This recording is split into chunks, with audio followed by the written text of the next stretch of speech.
آسمان کے بارے میں تو بہت سے مقامات پر کو ملے گا کہ اس کی کھال کھینچ لی جائے گی، وردتن کا دہان ہو جائے گا، آسمان پھٹ جائے گا، لیکن باقی یہ کہ اور اجرام سماویہ کے بارے میں قیامت کے روز کیا ہوگا، وہ جو زلزلہ ہے، وہ جو ایک ہلچل ہوگی اس کائنات کے اندر، اس کا تذکرہ کم ہے۔ زمین کے اندر جو کچھ ہونے والا ہے اس کا تذکرہ قرآن مجید میں بہت تفصیل کے ساتھ آیا ہے، اور ان میں بھی میرے نزدیک سب سے زیادہ جبال، پہاڑوں کے بارے میں آج میں نے جب دیکھا تو 11 مقامات پر قرآن مجید میں یہ صراحت کی گئی ہے کہ یہ پہاڑ ریزہ ریزہ ہو جائیں گے، ریت بن جائیں گے، پھسلتی ہوئی ریت، یہ ایسے چلیں گے جیسے کہ دھنکی ہوئی روئی ہو یا اون ہو، جیسے کہ بادل چلتے ہیں۔ اب یہ ظاہر بات ہے کہ یہ بادلوں کا تصور آج جتنا ہمیں ہے، وہ جس وقت یہ آیات نازل ہوئی تھی عام آدمی تصور نہیں کر سکتا تھا کہ بادل کی کیفیت کیا ہوتی ہے۔ نیچے سے تو بادل جو ہے سالڈ نظر آتا ہے، لیکن یہ کہ آج ہمیں معلوم ہے جب جہاز جب چیرتا ہے بادلوں کو اوپر چڑھتے ہوئے یا اترتے ہوئے تو اس کی کیفیت محسوس ہوتی ہے کہ یہ دھنکی ہوئی روئی کے مانند ہے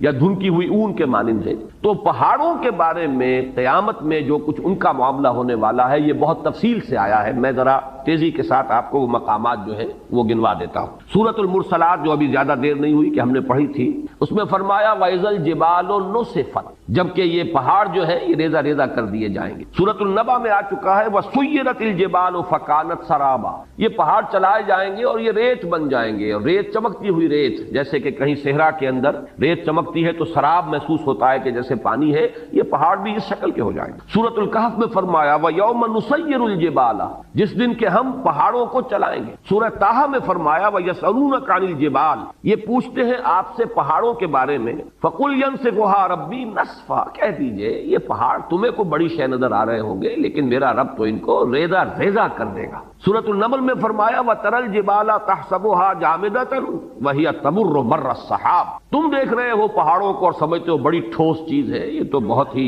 مضبوط شے ہے، بڑی جامد شے ہے، جمی ہوئی شے ہے، اس کے کہیں جنبش کھانے کا کیا سوال، لیکن قیامت کے روز دیکھو گے کہ یہ جیسے بادل چلتے ہیں ایسے یہ پہاڑ چل رہے ہیں۔ سورۃ الطور میں فرمایا یوم تمور السماء مورا وتسیر الجبال سیرا، جس روز زمین کانپے گی، لرزے گی۔ یہ زلزلہ تو الساعہ جو ہے زمین کا کانپنا اور زمین پر ایک زلزلہ آنا، یہ تو بہت مرتبہ آیا ہے۔ وتسیر الجبال سیرا، اور چلیں گے یہ پہاڑ جیسے کہ چلتے ہیں، ایسے ہی نہیں، یعنی یہ کہ یہ کوئی محاورہ یا استعارہ نہیں ہے، بالفعل جیسے کہ چلا جاتا ہے، یہ مفعول مطلق ہے۔ اسی طرح سورۃ الواقعہ میں فرمایا اذا رجت الارض رجا وبست الجبال بسا، سورہ حاقہ میں فرمایا وحملت الارض والجبال فدکتا دکتا واحدہ، یہ زمین پہاڑوں سمیت اٹھائی جائے گی اور پھر پٹک دی جائے گی جیسے کہ پٹکا جاتا ہے ایک ہی بار، اور گویا کہ اس طرح اس سے وہ چپٹی ہو جائے گی۔ اس کی یہ لمبائی، یہ جو گولائی کہہ لیجئے اس وقت ہمارے علم میں ہے، کوئی اس کے اندر جیسے سورہ طٰہٰ میں آیا ہے لا تری فیہا عوجا ولا امتا، نہ کوئی اونچان اور نیچان نظر آئے گی اور نہ کوئی موڑ، کہیں بھی کوئی کجی نہیں ہوگی۔ سورۃ المزمل میں آیا ہے یوم ترجف الارض والجبال وکانت الجبال کثیبا مہیلا، یہ پہاڑ ایسے ہو جائیں گے جیسے پھسلتی ہوئی ریت۔ سورۃ المعارج میں آیا ہے یوم یکون السماء کالمہل وتکون الجبال کالعہن، یہ پہاڑ ایسے ہو جائیں گے جیسے کہ دھنکی ہوئی اون، اور یہی پھر سورۃ القاریہ میں آگے چل کر آ جائے گا وتکون الجبال کالعہن المنفوش، اون ایسی جو دھنک دی گئی ہو اور وہ بالکل جیسے دھنکی ہوئی روئی ہوتی ہے ایسے ہو۔ یہ میرا خیال ہے کہ اس اعتبار سے کہ زمین پر جو چیزیں ہمارے مشاہدے میں آتی ہیں ان میں سب سے زیادہ ٹھوس اور سب سے زیادہ مرعوب کن شے جو ہے وہ یہ پہاڑ ہے، بڑے جمے ہوئے ڈٹے ہوئے، لیکن یہ کہ وہ قیامت کا زلزلہ اس کے احوال ایسے ہوں گے کہ یہ پہاڑ جو ہے ریزہ ریزہ ہو کر اور یہ چلیں گے جیسے کہ بادل چلتے ہیں یا جیسے کہ دھنکی ہوئی روئی، اور وہ اس کی کیفیت اختیار کر لیں۔ آگے چل کر سورۃ الفجر میں اس کا نقشہ جو کھینچا گیا ہے وہ اور بہت واضح ہے، اس کو چپٹا کر دیا جائے گا، بلکہ سورۃ الانشقاق میں بھی آیا ہے وَإِذَا الْأَرْضُ مُدَّتْ وَأَلْقَتْ مَا فِيهَا وَتَخَلَّتْ، گویا کہ جیسے کسی چیز کو کھینچ دیا جائے، اگر کوئی گیند ہو اور اس گیند کو آپ کھینچیں گے تو وہ چپٹی ہو جائے گی، اس کی گولائی ختم ہو جائے گی اور وہ لمبان کے اندر بڑھتی چلی جائے گی۔ وَإِذَا الْأَرْضُ مُدَّتْ وَأَلْقَتْ مَا فِيهَا وَتَخَلَّتْ، اب ظاہر بات ہے جب کسی ایسی شے کو کھینچا جائے گا تو اس کے بطن میں جو کچھ ہے اس کی اس موٹائی کے اندر وہ باہر نکل آئے گا۔ وَإِذَا الْأَرْضُ مُدَّتْ وَأَلْقَتْ مَا فِيهَا وَتَخَلَّتْ، جب زمین کو کھینچا جائے گا اور جو اس میں ہوگا اسے وہ باہر نکال کر خود خالی ہو جائے گی۔ سورۃ الفجر میں نقشہ کھینچا گیا ہے کہ جیسے کہ یہ پہاڑ اور یہ زمین کوٹ کوٹ کر ریزہ ریزہ کر کے برابر کر دی جائے گی، اور پھر یہیں پر وہ حشر کا میدان یہی ہوگا، قصہ زمین برسر زمین طے ہوگا، جو اعمال اس زمین پر کمائے گئے ہیں ان کا حساب کتاب یہی ہوگا۔ اور ایک خیال آتا ہے، واللہ عالم، میں اسے کسی سوچی سمجھی رائے کا جو ہے اظہار نہیں کر رہا ہوں، لیکن ان تمام چیزوں کو جمع کیا جائے تو ہمیں معلوم ہے کہ زمین کا جو اصل نیوکلیس ہے وہ تو دہتا ہوا لاوا ہے، آگ ہے۔ اگر اس کو چپٹا کیا گیا تو اس کا نتیجہ ایک نکلتا ہے جو صاف سمجھ میں آتا ہے کہ یہ دونوں طرف جو ہے زمین ہوگی اور درمیان کے اندر جو ہے وہ اس کا دہتا ہوا لاوا جو ہے وہ ظاہر ہو جائے گا، اور ہو سکتا ہے کہ زمین کی جہنم جو ہے در حقیقت انسان کے لیے جو کچھ اس نے کمایا ہے اس زمین پر اس کا حساب کتاب بھی یہی ہو اور یہیں سے اس کی جہنم بھی برآمد ہو۔ مجھے وہ لفظ یاد آ رہا ہے جو امام ابن تیمیہ رحمۃ اللہ علیہ فرمایا کرتے تھے جبکہ وہ جیل میں تھے اور انہیں وہاں ٹارچر کیا جاتا تھا، تکلیفیں دی جاتی تھیں، تو ایک جملہ ان کا آتا ہے کہ ان جنتی معی، میری جنت میرے ساتھ ہے، میرے دل میں جو اطمینان ہے اس کو تم ڈسٹرب نہیں کر سکتے، مجھے مار لو، ستا لو، جو کچھ کر سکتے ہو، جسم کے ساتھ کر سکتے ہو جو کچھ کر سکتے ہو، میرے دل اور میری روح جو ہے وہ تمہاری دسترس سے باہر ہے، اس کے ساتھ تم کچھ نہیں کرتے۔ میری جنت تو میرا وہ سکون ہے جو میرے اندر ہے، سکون قلب۔ یا ایتھا النفس المطمئنہ، اے نفس مطمئنہ، اے وہ جان جو پورے اطمینان اور سکون کے ساتھ دنیا میں اپنے پروردگار کے ساتھ لو لگا کر زندگی گزار کر آئی ہے اور اس نے بدلتے ہوئے حالات سے زیادہ تاثر قبول نہیں کیا، کچھ آ گیا صبر کیا ہے، کچھ تکلیف آ گئی صبر کیا ہے، بڑے اطمینان کے ساتھ صبر و ثبات کا مظاہرہ کیا ہے، کچھ اللہ کی طرف سے آسانی اور کشادگی آ گئی، اللہ کا شکر ادا کیا، دونوں حالتوں میں یکساں۔ یہ کیفیت جو ہے یا ایتھا النفس المطمئنہ، تو اس نفس مطمئنہ کی جنت تو اس کے اندر موجود ہے، وہ اطمینان، وہ قلب، وہ سرور، وہ کیفیت جو حاصل ہوتی ہے اللہ کے ساتھ انس اور محبت، یہ ہے اصل جنت کے جو انسان کے اندر ہے۔ ان جنتی معی، میری جنت میرے ساتھ موجود ہے۔ اسی طریقے سے ایک خیال ہوتا ہے کہ وَإِذَا الْأَرْضُ مُدَّتْ وَأَلْقَتْ مَا فِيهَا وَتَخَلَّتْ، اور وَدُكَّتِ الْأَرْضُ دَكًّا دَكًّا وَجَاءَ رَبُّكَ وَالْمَلَكُ صَفًّا صَفًّا وَجِيءَ يَوْمَئِذٍ بِجَهَنَّمَ۔ اب وہ جہنم بھی جو ہے اسی زمین کے شک ہونے سے اس کے اندر جو بھی کچھ ہے، جو آگ ہے اور جو لاوا ہے، وہی ہوگا کہ جو جہنم کی شکل اختیار کر لے، واللہ عالم۔ یہ صرف یہ کہ انتقال ذہنی جسے کہتے ہیں، اس کو کوئی تیقن کے ساتھ نہیں کہا جا سکتا ان باتوں کو، لیکن ان تمام چیزوں کو جب انسان سامنے پاتا ہے، اس پر غور کرتا ہے، تو معلوم ہوتا ہے کہ ان کے مابین ایک ربط و تعلق جو ہے منطقی اعتبار سے قائم ہوتا ہے۔ تو فرمایا وَإِذَا الْجِبَالُ سُيِّرَتْ، جبکہ یہ پہاڑ چلائے جائیں، وَإِذَا الْعِشَارُ عُطِّلَتْ، عشار جمع ہے عشرا کی،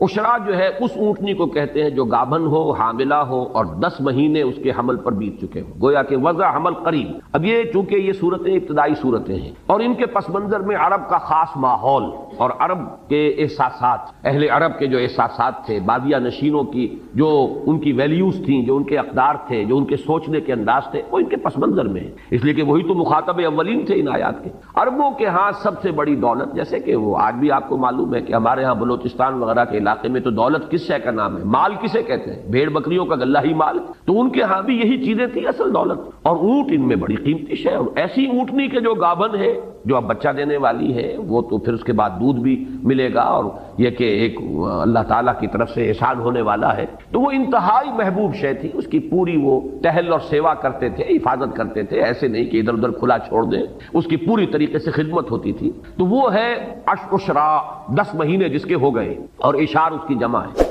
فرمایا وَإِذَا الْعِشَارُ عُطِّلَتْ، جبکہ وہ 10 ماہ کی حاملہ اور گابن اونٹنیاں جو ہے وہ ایسے ہی پھر رہی ہوں گی کہ ان کی طرف کسی کو کوئی توجہ نہیں ہو، جیسے کہ ان کی طرف کوئی التفات ہی نہیں، کسی کو ہوش ہی نہیں۔ یہ بالکل وہی نقشہ جو سورہ حج کے شروع میں کھینچا گیا، یوم تذہل کل مرضعۃ عما ارضعت وتضع کل ذات حمل حملها، جس دن دودھ پلانے والی مائیں بھول جائیں گی اپنے دودھ پیتے بچوں کو۔ یعنی انسان کے اندر جو عواطف ہیں، جو میلانات ہیں، جو احساسات و جذبات ہیں، ان میں ماں کی محبت اور اس کے اندر جو شدت ہوتی ہے جو اللہ نے رکھی ہے، اس کے بغیر کیسے پرورش ہو سکتی ہے بچوں کی؟ پھر یہ کہ خاص طور پر دودھ پیتا بچہ، اس کے لیے جو رحمت اور مودت اور شفقت اور عنایت اور التفات کی کیفیت ہے، لیکن یہ تذہل کل مرضعۃ عما ارضعت، جس کو دودھ پلاتی ہوگی بھول جائے گی۔ اور یہ نقشہ ہمارے ہاں آ چکا ہے، اوجڑی کیمپ کا جو حادثہ ہوا تھا، تو پنڈی کی جو خبریں آئی تھی، راول پنڈی شہر کی، ان میں وہ چیزیں آئی تھی، آپ کو یاد ہوگا کہ مائیں چھوڑ گئی بچوں کو، بھول گئی اپنے بچوں کو۔ جب آتی ہے وہ دہشت کی کیفیت اور اپنی جان پر بنی ہوتی ہے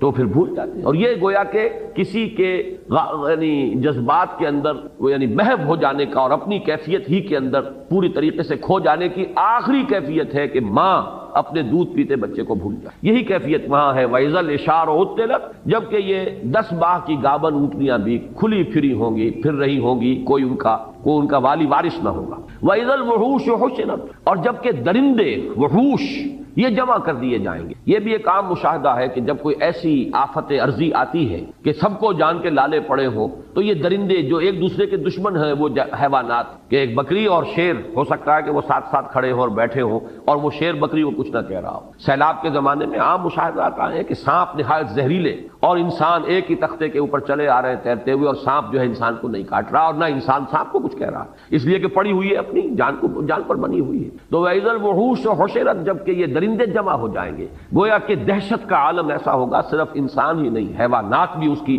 شدت کو پوری طرح محسوس کر رہے ہوں گے.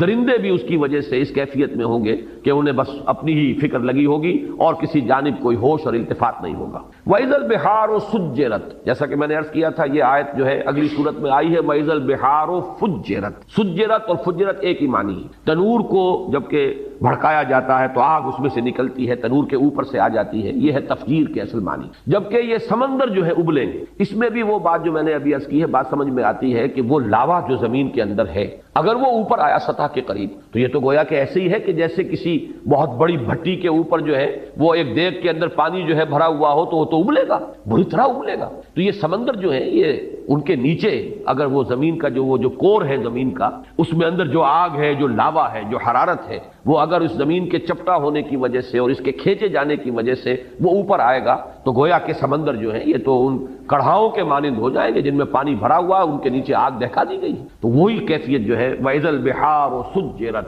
وَإِذَا النُّفُوسُ زُوِّجَتْ، اور جب کہ جانوں کا جوڑ ملایا جائے گا یا جانیں گروہوں کی صورت میں تقسیم کی جائیں گی. اس زوجت کے 2 معنی کیے گئے ہیں. ایک تو یہ کہ جان، ظاہر بات ہے کہ وہ جان تو نکل چکی ہوگی، انسان جب دفن ہوں گے تو ان کا جو بھی مادہ تخلیق ہے وہ تو زمین میں ہے، ہمارے تمام اجزاء تحلیل ہو کر زمین ہی میں ہوں گے، لیکن جان تو نہیں ہوگی، جان تو ہماری وہاں سے نکال لی گئی تھی. اب یہ ہے کہ ان جانوں کو جوڑ دیا جائے گا ان جسموں کے ساتھ کہ جن کو اللہ تعالیٰ اثر نو تخلیق فرمائے. ایک مفہوم تو یہ لیا گیا ہے جبکہ جان اور جسم کا جوڑا ملا دیا جائے گا، جوڑ ملا دیا جائے گا. وَإِذَا النُّفُوسُ زُوِّجَتْ، دوسرے معنی یہ لیے گئے ہیں جیسے کہ وَكُنْتُمْ أَزْوَاجًا ثَلَاثًا سورۃ الواقعہ میں آیا ہے، گروہوں میں تقسیم ہو جائے.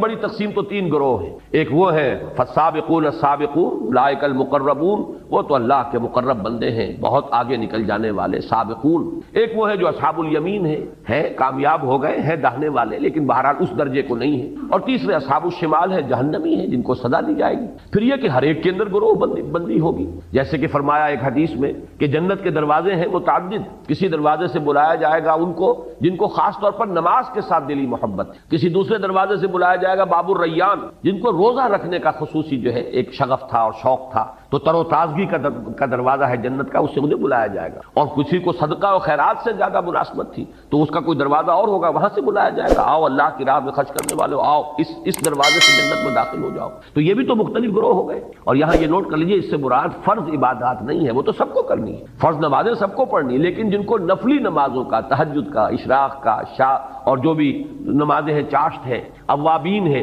جن کو اس سے خصوصی مناسبت ہے اور محبت ہے، ان کو ایک دروازے سے پکارا جائے گا. روزے جو ہے رمضان کے تو سب کو ہی رکھنے ہیں، لیکن یہ کہ نفلی روزوں کا جنہیں ذوق ہے اور شوق سے جو رکھتے ہیں ان کو دوسرے دروازے سے باب الریان کہا گیا، تر و تازگی کا. اور بڑا اس کے اندر مناسبت ہے اس کے نام کی اس سے کہ روزے میں آدمی سوکھ سا جاتا ہے، ہونٹوں پر پپڑیاں آ جاتی ہیں اور ویسے بھی چہرہ سوکھ جاتا ہے، ڈی ہائیڈریشن ہوتی ہے. لہذا ان کو جس دروازے سے اندر جنت میں داخل ہونے کی دعوت دی جائے گی وہ باب الریان ہے، وہ تر و تازگی کا دروازہ ہے. اس لیے کہ وہ جو روزے کی خشکی کہہ لیجئے یا روزے کا وہ جو سوکھ جانا ہے اور ڈی ہائیڈریشن ہے، گویا کہ اس کا جو اب یعنی بدل ملنے والا ہے وہ ہے تر و تازگی. تو یہ مختلف گروہوں کے اندر اہل جنت بھی منقسم ہو گئی. پھر اہل جنت کے درجات ہیں، جیسے کہ حضور نے فرمایا کہ ادنا درجے کا جنتی اپنے سے اوپر کے درجے کے جنتی کو ایسے دیکھے گا جیسے تم زمین پر بیٹھ کے ستاروں کو دیکھتے ہو. تو اذن نفوس و زوجت کے 2 معنی ہو گئے. ایک تو یہ کہ جانیں جسموں کے ساتھ جوڑ دی جائیں گی، جوڑے ملا دیے جائیں گے ہر جان کے ساتھ اس کے جسم کا. دوسرا یہ کہ گروہوں میں منقسم کر دیں گے، کنتم ازواجن ثلاثہ، وَإِذَا الْمَوْءُودَةُ سُئِلَتْ بِأَيِّ ذَنبٍ قُتِلَتْ۔ اب یہاں سے بات چل رہی ہے آگے، گویا کہ اب میدان حشر ہے، عدالت خداوندی اب لگ گئی۔ اس میں جو محاسبے ہونے ہیں، جن گناہوں کے اوپر پکڑ ہونی ہے، ان میں یہاں ایک بڑی جذباتی بات کا تذکرہ کیا جا رہا ہے۔ یہ وعد، وا اور حمزہ اور دال، وعد، اسی سے یہ جو اس کا مفعول ہے موعودہ، وہ بچی جو زندہ درگور کر دی گئی، جو عرب کا بدترین رواج، بچیوں کو پیدا ہوتے ہی وہ گلا گھونٹ کر مارا، یا یہ کہ گڑھا کھودا اور اس میں ڈالا اور اس کے اوپر سے مٹی ڈال کر برابر کر، یہ گویا کہ درندگی کا اور شقاوت کا اور انسان کی کہنا چاہیے کہ دل کی سختی کا یہ ایک انتہائی معاملہ ہے۔ خود اپنا لخت جگر ہو ایک شخص کا کی اپنی اولاد ہے، لیکن یہ کہ اس اولاد کے ساتھ یہ حشر کرنا، کچھ اس وجہ سے بھی کرتے تھے، فقر کی وجہ سے، کہ پیٹ پالنے مشکل ہیں اور یہ پیٹ بڑھ رہے ہیں، ان کے منہ جو ہے جن میں کھانا ڈالنا ہے، چلو بیٹوں کو تو رکھو، بیٹیوں کو دفن کرو۔ ایک یہ کہ غیرت کا ایک بڑا ایک عجیب اور غلط جاہلی تصور تھا کہ کبھی کوئی ہمارے گھر میں داماد بن کر آئے گا، یہ کیسے ہم گوارا کریں گے؟ تو اس سے یہ ہے کہ نہ رہے بانس نہ بجے بانسری، نہ بیٹی زندہ رہے نہ کسی کے داماد بن کر ہمارے گھر میں آنے کا تصور پیدا ہو۔ تو اس کا نقشہ کھینچا جا رہا ہے، چونکہ جیسے میں نے عرض کیا اولین مخاطب ہے وہی اہل عرب، ان میں جن کے اندر بھی کوئی احساس انسانیت کا برقرار تھا، اس میں اسی تار کو چھیڑا جا رہا ہے کہ ان کے دلوں کے اندر یقیناً اس چیز سے نفرت ہوگی، اور اسی سے اس کے حوالے سے بات کی جا رہی ہے۔ وَإِذَا الْمَوْءُودَةُ سُئِلَتْ، اور بڑا لطیف انداز ہے کہ یوں نہیں کہا جا رہا کہ ان سے پوچھا جائے گا کہ تم نے اپنی بچیوں کو کیوں زندہ درگور کیا، بلکہ بچیوں سے سوال ہوگا۔ وَإِذَا الْمَوْءُودَةُ سُئِلَتْ، اور جب وہ بچی کہ جو زندہ درگور کر دی گئی تھی اس سے سوال کیا جائے گا بِأَيِّ ذَنبٍ قُتِلَتْ، کہ کس گناہ کی پاداش میں اسے قتل کیا گیا، کیوں مارا گیا اسے۔ گویا کہ بظاہر کہا جا رہا ہے اس بچی سے پوچھا جائے گا، اصل میں تو ان سے پوچھا جانا ہے۔ یہاں مجھے یاد آ رہا ہے کہ ایک روایت میں آتا ہے حضرت حسن رضی اللہ تعالیٰ عنہ نے خواب دیکھا تھا حضرت عثمان رضی اللہ تعالیٰ عنہ کی شہادت کے بعد، اور انہوں نے پھر وہ بیان کیا خواب۔ لوگوں نے حضرت علی سے کہا بھی کہ یہ کیا خواب بیان کر رہے ہیں حضرت حسن آپ کے بیٹے؟ تو حضرت علی نے فرمایا اس نے جو دیکھا ہے وہ بیان کر رہا ہے، اور خواب یہ تھا کہ اللہ کی عدالت لگی ہوئی ہے، اللہ تعالیٰ عرش پر ہے، اور فرشتے جو ہیں وہ جو ہے اس تخت کے پائے تھامے کھڑے ہیں، خود محمد الرسول اللہ صلی اللہ علیہ وسلم کھڑے ہیں،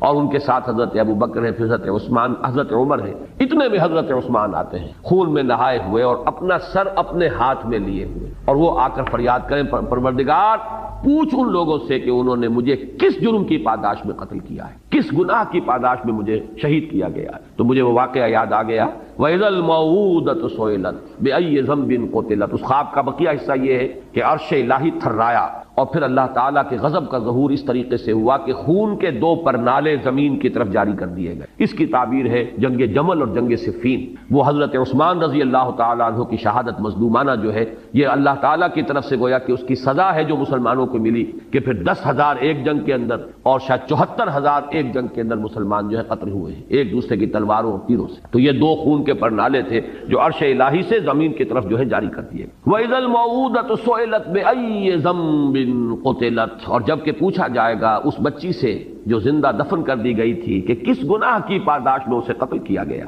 وَإِذَا الصُّحُفُ نُشِرَتْ، اور جب کہ صحیفے کھول دیے جائیں گے، واضح کر دیے جائیں، اعمال نامے، جس کا کہ نقشہ سورہ کہف میں جو کھینچا گیا ہے وہ تو ایسے ہے کہ جیسے کوئی ایک ہی اعمال نامہ ہے۔ ظاہر بات ہے کہ کوئی بہت بڑا کیبنٹ ہو جس میں ہر ایک کی فائل موجود ہو، یا آج ہمارا تصور جو ہے زیادہ قریب آ سکتا ہے کہ بہت بڑا کمپیوٹر ہے جس میں کہ صرف ایک بٹن دبانے کی دیر ہے کہ آپ کا فلم چل پڑے، اور آپ کی پوری زندگی کا ایک ایک حرف جو آپ کی زبان سے نکلا ہے اس کا جو اس کی ٹیپ شروع ہو جائے اور پورا کا پورا معاملہ۔ آج تو ہم یہ چیزیں بہت قریب ہو کر سمجھ سکتے ہیں کہ کوئی بعید نہیں رہی۔ یہ تو جو ٹیکنالوجی آج ہمارے پاس ہے اس کے حوالے سے وہ چیزیں کہ جو آج سے کوئی 1000 برس پہلے، 1400 برس پہلے تو بڑے گہرے، یعنی سمجھیے ایمان بالغیب کی بڑی شدید گہرائی کی ضرورت تھی ان باتوں کو ماننے کی۔ وہ میں نے لفظ استعمال کیا جو سورہ بقرہ کے شروع میں، الذین یؤمنون بالغیب، تو غیب میں ایسی چیزوں کو کہ جن کے لیے کوئی انسان کے فہم کا ابھی آس پاس بھی جو ہے گزرنا ہوا ہو، ان چیزوں کا انسان کے فہم میں،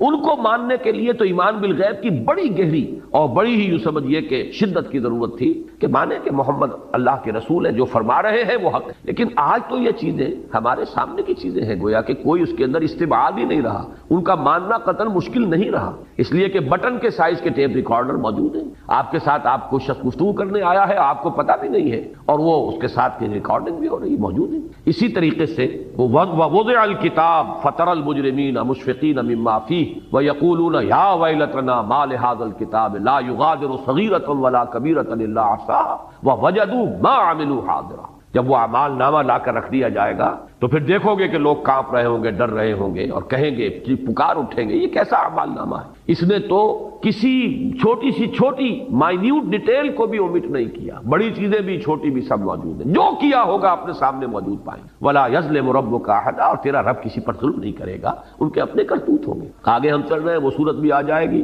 کہ جس شخص نے ذرہ برابر ذرے کے ہم بدن نیکی کمائی ہوگی وہ بھی سامنے پائے گا، اور ذرے کے ہم بدن جو ہے بدی کمائی ہوگی وہ بھی سامنے پائے گا. تو یہ جو اعمال نامہ ہے، فرمایا وَإِذَا الصُّحُفُ نُشِرَتْ، کھل جائے، حقیقت واضح ہو جائے. وَإِذَا السَّمَاءُ كُشِطَتْ، آسمان کی کھال کھینچ لی جائے گی. کاف اور شین اور طا، یہ مادہ آتا ہے کسی چیز کے اوپر سے اس کے چمڑے کو کھینچ لینا، چھلکے کو اتار لینا. تو یہ آسمان کے بارے میں یہ تصور، جیسا کہ میں نے عرض کیا کئی مرتبہ آیا ہے قرآن مجید میں، کہ جیسے کہ کوئی ایسی تبدیلی آئے گی کہ اس کے اندر سے سرخی پیدا ہو جائے گی. جیسے جانور کا جب کھال کھینچ لی جاتی ہے تو گوشت سرخ نظر آتا ہے، تو وردتن کا دہان کا لفظ آیا ہے سورہ رحمان میں، ایسے ہو جائے گا گلابی، جیسے کہ وہ تلچھٹ ہوتی ہے تانبے کی. تو یہ الفاظ آئے ہیں آسمان کے بارے میں. وَإِذَا السَّمَاءُ كُشِطَتْ وَإِذَا الْجَحِيمُ سُعِّرَتْ، اور جب جہنم کو خوب دہکایا جائے گا، جیسے بھٹی جو ہے وہ دہکائی جاتی ہے، دھوکی جاتی ہے، اس کی شدت جو ہے بڑھ جاتی ہے. ویسے تو جہنم میں پہلے ہی ہوگی، لیکن یہ کہ اس میں اور اس کے اندر ایک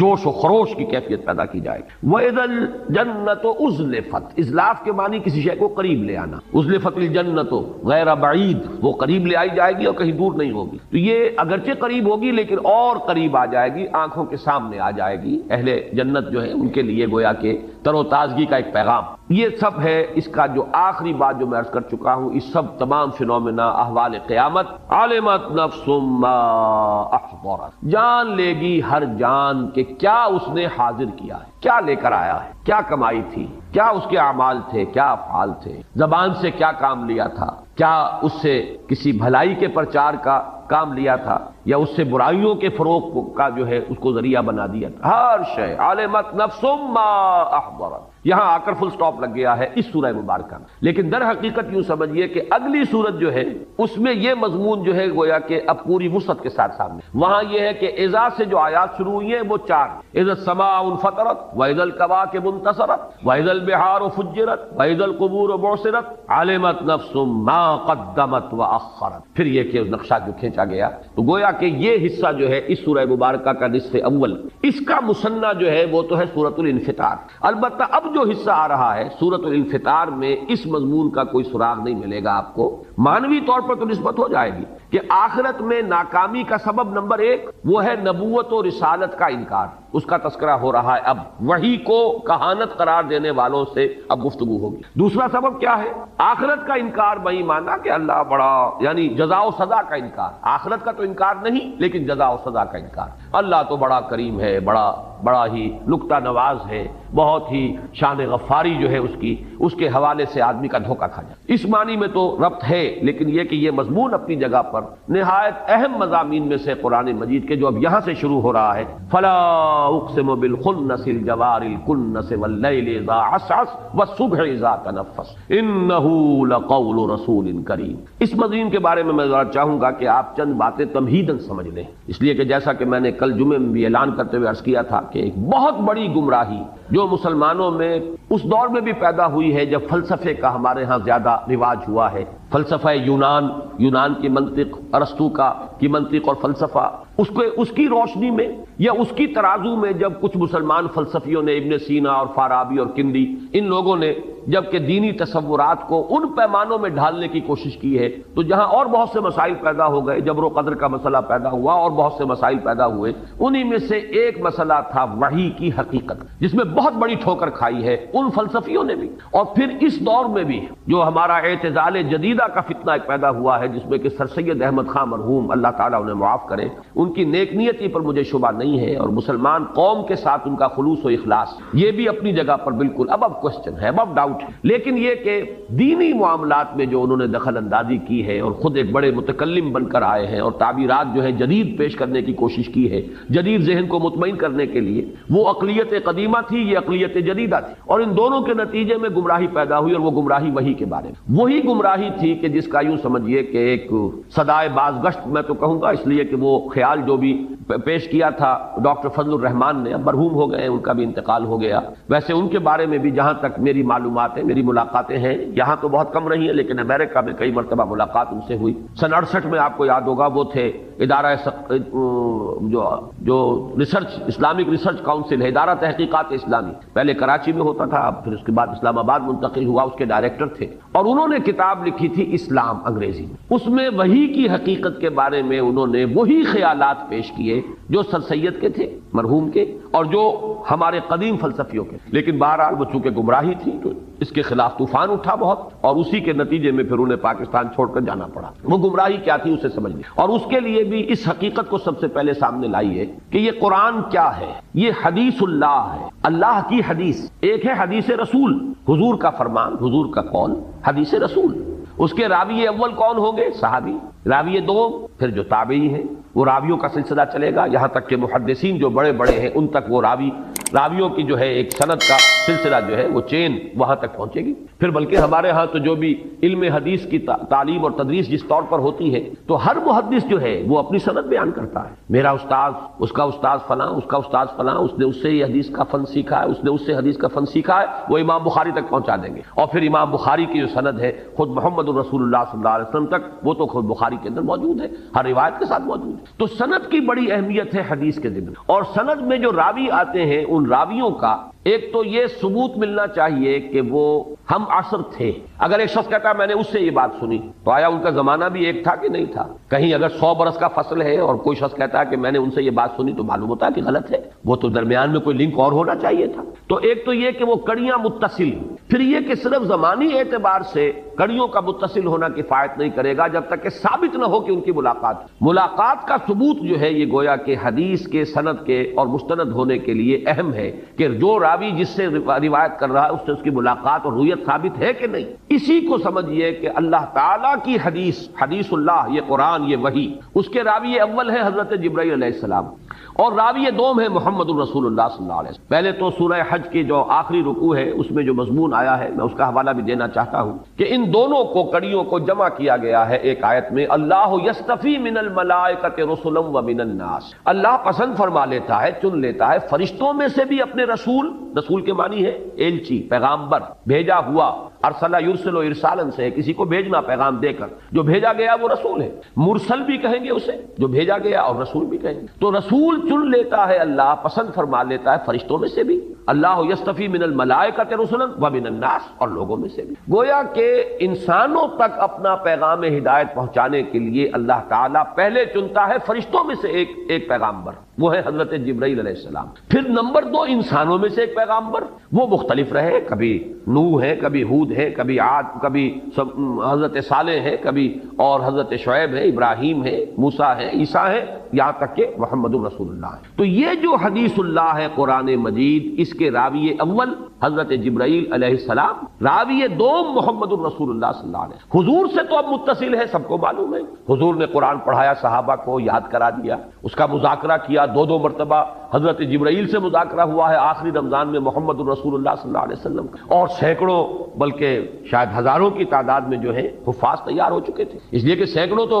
شہید ہوئے ہیں جنگ یمامہ میں، ایک جنگ کے اندر۔ اس اعتبار سے اسی وقت پھر یہ ضرورت محسوس ہوئی کہ قرآن مجید کو ایک کتاب کی شکل میں بھی جمع کر لیا جائے، کہیں اگر حفاظ اسی طریقے سے شہید ہوتے رہے تو قرآن جو ہے کہیں گم نہ ہو جائے، ضائع نہ ہو جائے، لہذا اس کو مابین الدفتین ایک کتاب کی شکل میں، یہ 2 گتوں کے مابین ایک کتاب کی صورت میں بھی جمع کیا جائے۔ ہے. حضور کے زمانے میں، حضور کے اپنے حیات طیبہ کے دوران مصحف جو ہے اس شکل میں موجود نہیں تھا. حضرت ابوبکر کے دور خلافت میں یہ مسئلہ پیش آیا. یہ سارے مسائل میں بیان کر چکا ہوں سورہ قیامہ کے درس کے ضمن میں. ان علینا جمعہ و قرآن، اس کا جمع کرنا پڑھوانا ہمارے ذمہ ہے. اللہ نے وہ اپنی ذمہ داری پوری کی. لوگوں کے سینوں میں تو جمع ہو چکا تھا، سینہ محمدی صلی اللہ علیہ وسلم میں جمع تھا، پھر صحابہ کرام کے سینوں میں منتقل ہوا، جمع ہو گیا. لیکن کتابی شکل میں حضرت ابوبکر کے زمانے میں جمع ہو گیا. تو یہ جو قرآن مجید ہے اس کا آگے تو اب سلسلہ بالکل یوں سمجھیے متواتر ہے. اتنی شہادتیں ہیں. یہ وہی ٹیکسٹ ہے جو محمد الرسول اللہ صلی اللہ علیہ وسلم نے امت کو دیا کہ دشمن بھی مانتے ہیں، کوئی شک و شبے کی گنجائش نہیں. تسلیم کیا جاتا ہے دنیا میں کوئی کتاب اتنے پیور ٹیکسٹ کے ساتھ موجود نہیں ہے جتنی یہ قرآن مجید. مذہبی کتابوں میں تو کوئی بھی نہیں ہے. باقی کوئی کتاب تورات کے بارے میں کوئی یہودی دعویٰ نہیں کر سکتا کہ یہ تحریف سے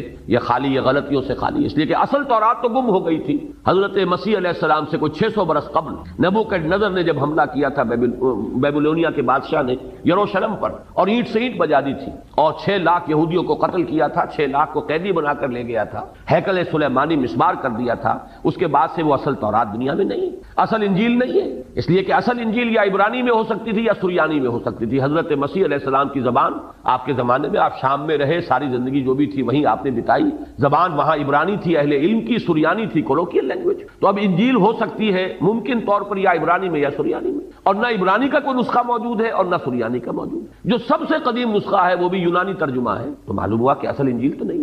ہاں قرآن اصل موجود ہے جو محمد الرسول اللہ صلی اللہ علیہ وسلم نے امت کو دیا. لیکن یہ حضور نے امت کو دیا اس کے بعد سے تو تواتر ہے اور بلا شک و شبہ ہے. سوال یہ ہے کہ یہ جو پہلے 2 راوی ہیں ان کی ملاقات بھی ثابت ہے کہ نہیں. یہ ہے وہ اہم مسئلہ. اور یہ بات جان لیجئے، میں نے کئی مرتبہ یہ بات اصول کے طور پر بیان کی ہے کہ اہم مسائل قرآن مجید میں 2 جگہ ضرور آتے ہیں، کم سے کم 2 جگہ. ویسے تو یہ کہ بار بار بھی آئیں گے، کم سے کم 2 مرتبہ. اور نمبر 2 یہ کہ ترتیب ان میں اکثر جو ہے ریسیپروکل ہو جاتی، عکسی ہو جاتی. ایک جگہ پر پہلے جو چیز آئی ہے دوسری جگہ پر وہ بعد میں آئے گی، پہلی جگہ پر جو چیز بعد میں آئی ہے دوسری جگہ پر وہ پہلے آ جائے. عکسی ترتیب عام طور پر. باقی یہ اصول اپنی جگہ پر ہے کہ 2 جگہ پر آپ کو اہم مضامین ملیں گے. اس حوالے سے نوٹ کر لیجئے. اور عجیب بات ہے، ترتیب کے علاوہ تعداد آیات 15 آیات ہیں سورہ نجم کی، 1 آیت سے لے کر اور 15ویں آیت نمبر 1 سے آیت نمبر 15 ہی آیتیں ہیں یہ سورہ تکویر کی، آیت نمبر 15 سے لے کر آیت نمبر 29 تک. ان دونوں کا مضمون ایک ہے لیکن ترتیب آپ کو جدا ملے گی. مضمون کیا ہے؟ حضور کی رویت، جبرائیل علیہ السلام کی، ان کی اصل ملکی شکل میں رویت. دیکھیے اب میں آپ کو بتا دوں گمراہی کیا ہے. اہل عقل یا عقل پرست جن کو کہا جائے، اہل عقل تو اللہ تعالیٰ ہم سب کو بنائے، سب عاقل ہوں اور عقل سے کام لیں، لیکن ایک لوگ وہ ہوتے ہیں جو عقل پرست ہو جاتے، طے کر لیتے ہیں جو بات جو ہے ہمارے عقل کے لیے قابل قبول نہیں ہے وہ ہم نہیں مانیں گے. اس کو بھی نوٹ کیجئے، ایک ہے خلاف عقل، ایک ہے ورائے عقل. خلاف عقل شے کو تو ہم نہیں مانیں گے، لیکن ایک شے ہے ورائے عقل جو عقل کے دائرے سے دور ہے، عقل سے ماورا ہے، عقل سے آگے. ظاہر بات ہے کہ عقل سے آگے اگر دین کی کوئی بات نہ ہو تو یؤمنون بالغیب کی ضرورت ہی نہیں. اللہ تعالیٰ کی ہستی، اس کے صفات کی مقدار، کیفیت و کمیت ہمارے عقل سے ماورا ہے. یہ مانتے ہیں ہے اللہ، یہ جانتے ہیں اللہ ہر چیز کو دیکھتا ہے. کیسے دیکھتا ہے یہ ہمیں نہیں معلوم. اللہ کی آنکھ ایسی ہے، وہ بھی کسی روشنی کا محتاج ہے کہ اس کے حوالے سے دیکھے؟ معاذ اللہ ثم معاذ اللہ. بس یہ معلوم ہے وہ دیکھتا ہے، بصیر ہے، لیکن اس سے آگے کیسے دیکھتا ہے ہمیں نہیں معلوم. یہ ورائے عقل ہے. یہ ہمیں معلوم ہے اللہ سنتا ہے. کیسے سنتا ہے؟ کیا اس کے بھی کان ہیں؟ کیا اسے بھی ساؤنڈ ویوز کی ضرورت ہے؟ وہ جا کر کان کے پردے کو چھیڑے اور وہاں سے پھر جو ہے وہ معلومات دماغ کو نہیں لے لے. معاذ اللہ ثم معاذ اللہ. جسم اور جسمانیت سے پاک. لہذا ہمیں کچھ پتہ نہیں کہ اللہ کیسے دیکھتا ہے، اللہ کیسے سنتا ہے. ہم یہ جانتے ہیں اللہ سنتا ہے، اللہ دیکھتا ہے، سمیع اور بصیر. تو یہ چیز ہے ورائے عقل، خلاف عقل نہیں ہے. تو لوگ جو عقل گزیدہ ہو جاتے ہیں، عقل پرست، وہ ورائے عقل چیزوں کی بھی ایسی تعبیر کرنے کی کوشش کرتے ہیں کہ جو عقل کے لیے قابل قبول ہو جائے، عقل کے پیمانے کے اندر آ جائے. اس محدود پیمانے کے اندر ان لامحدود حقائق کو بھی اتارنے کی کوشش، اس میں ظاہر بات ہے کہ پھر ٹھوکریں کھائی جاتی. اہل فلسفہ کی گمراہی کیا ہے؟ اللہ کو تو وہ مان لے، اس لیے کہ یہ تو ماننا پڑتا ہے کوئی نہ کوئی علت العلل تو ہے نا، کہیں سے تو آغاز ہے نا، کسی ایک ہستی کو تو ماننا پڑے گا. اسے آپ کہیں ورلڈ اسپرٹ، روح کائنات، اسے آپ کہیں وجود مطلق، دی ایبسولوٹ بینگ، کچھ بھی کہیں، جو بھی نام دے اسے کچھ نہ کچھ ماننا پڑے. لہذا اس کو تو ایک کوئی ایک ہستی، اس کو ماننا یہ تو عقل سے جو ہے یہ گویا کہ ان کے نزدیک یہ عقل کے خلاف نہیں، اس کو تو مان لیا جائے گا، لیکن یہ فرشتہ کس بلا کا نام ہے اور جن کس بلا کا نام ہے؟ یہ چیز ان کے ان محدود پیمانوں کے اندر ان کے ذہنوں میں یہ بات نہیں ہوتی، لہذا توجیہ کرنی پڑتی ہے۔ فرشتہ، بس فرشتہ تو اصل میں قوائے فطرت کا نام ہے، فورسز آف دی نیچر۔ اب ایک ہے ثقل، یہ بھی ایک گویا کہ فرشتہ ہے، بجلی گویا کہ ایک فرشتہ ہے، یہ گویا کہ قوائے طبعیہ جو ہے انہی کو فرشتہ کہہ دیا گیا، ورنہ فرشتے کی کوئی اپنی خارجی اس کا وجود، کوئی اس کا تشخص نہیں ہے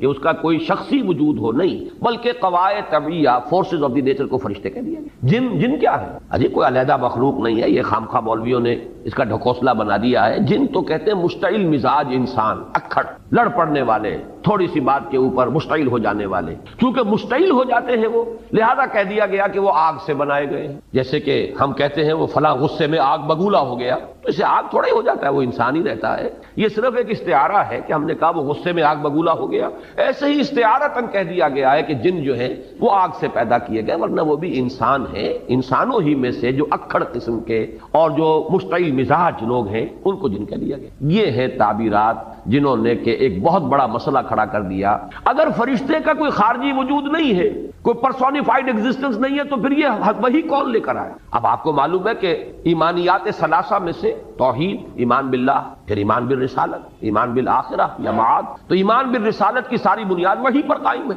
وہی مانے تو نبی کا سوال ہوا نا، وہی کو تسلیم کرے تو رسالت اور نبوت اور کتاب کا تصور سامنے آیا۔ وہی کی حقیقت ہے کہ جو سب سے بڑا مسئلہ بن گیا۔ جب فرشتہ کسی شے کا نام نہیں ہے تو یہ کہاں سے، کون ہے جو لایا؟ یہ جبریل امین کون ہے؟ یہ روح القدس کون ہے؟ یہ ہے اصل میں وہ سوال جس کا جواب انہوں نے یہ دیا۔ اب یہ نوٹ کیجئے، یہ میری بات نہیں ہے، یہ ان کا جواب ہے کہ اصل میں وہی ایک فوارے کے مانند، چشمے کے مانند قلب نبی سے ہی ابھرتا ہے، اندر ہی سے ایک چیز نکلتی ہے، اس کا ایک کانٹیکٹ ہو جاتا ہے ذات باری تعالیٰ کے ساتھ براہ راست۔ کوئی فرشتہ بیچ میں نہیں ہے، بلکہ قلب نبی کا ایک براہ راست ربط ہو جاتا ہے اللہ کے ساتھ۔ عقل کہیے کہ جو عقل ان کے 9 افلاک اور عقول عشرہ کا ایک تصور ہے، یہ باتیں بڑی زیادہ تفصیل میں نہیں جان سکتا، تو وہ جو ہے 10ویں عقل، اس عقل کے ساتھ ایک کانٹیکٹ ہو جاتا ہے عقل نبی یا عقل رسول کا، اس سے اس کے قلب کے اندر ہی سے ایک فوارے کے مانند ابلتا ہے یہ چشمہ جس کا نام وحی ہے۔ لہذا یہ بھی کہا جا سکتا ہے کہ یہ کلام نبی کا اپنا کلام، اور یہ بھی کہا جا سکتا ہے کہ یہ اللہ کا کلام، یعنی دونوں امکانات فضل الرحمان نے بھی تسلیم کیے، دونوں امکانات سر سید احمد مرحوم نے بھی تسلیم کیے، لیکن بیچ میں سے نکالا جس کو ہے بیک بینی و دو گوش، کان پکڑ کر جسے نکال دیا، وہ حضرت جبرائیل ہے، معاذ اللہ۔ سر سید کا تو شعر بھی ہے، جبریل امی قرآن با پیغام نمی خواہم، ہما گفتار معشوق است قرآن کے مندارم۔ میں کسی ایسے قرآن کا طالب نہیں ہوں، خریدار نہیں ہوں کہ جو جبریل امی لے کر آئے ہوں پیغام، میرے پاس جو قرآن ہے وہ تو میرے معشوق کا کلام ہے۔ اب معشوق یہ لفظ جو ہے دو ذو معنیین ہے، اللہ کو کہہ لیجئے میرے محبوب کا کلام ہے، یا محمد کو کہہ لیجئے صلی اللہ علیہ وسلم میرے محبوب کا کلام ہے، دونوں امکانات موجود ہیں۔ ہما گفتار معشوق است قرآن کے مندارم، بیچ میں سے کس کو نکال دیا؟ وہ جو درمیان کی کڑی تھی، انتہائی ضروری اور اہم، یہ تو لنک ہے اول، راوی اول، ز جبریل امی قرآن با پیغام نمی خواہم، ہما گفتار معشوق است قرآن کے مندارم۔ شعر اچھا ہے، ردم بھی ہے اس میں، اور بڑا فلو ہے اس میں، صوتی آہنگ ہے اس میں، وہ سب کچھ ہے، لیکن بہت بڑی گمراہی۔ قرآن مجید نے 2 مقامات پر ثابت کیا حضور سے ملکی شکل میں حضرت جبرائیل کی ملاقات 2 مرتبہ۔ یہاں بھی نوٹ کر لیجئے، ایک ہے جبرائیل کا انسانی شکل میں آنا، وہ تو بارہا ہوا ہے، جس کے لیے سب سے بڑی مثال ہمارے سامنے حدیث جبرائیل ہے، وہ واقعہ ہے کہ انسانی شکل میں آئے۔ عام طور پر حضرت دحیہ کلبی رضی اللہ تعالی عنہ ایک بہت خوبصورت اور وجیح اور شکیل صحابی تھے، ان کی صورت میں جبرائیل آتے تھے حضور کے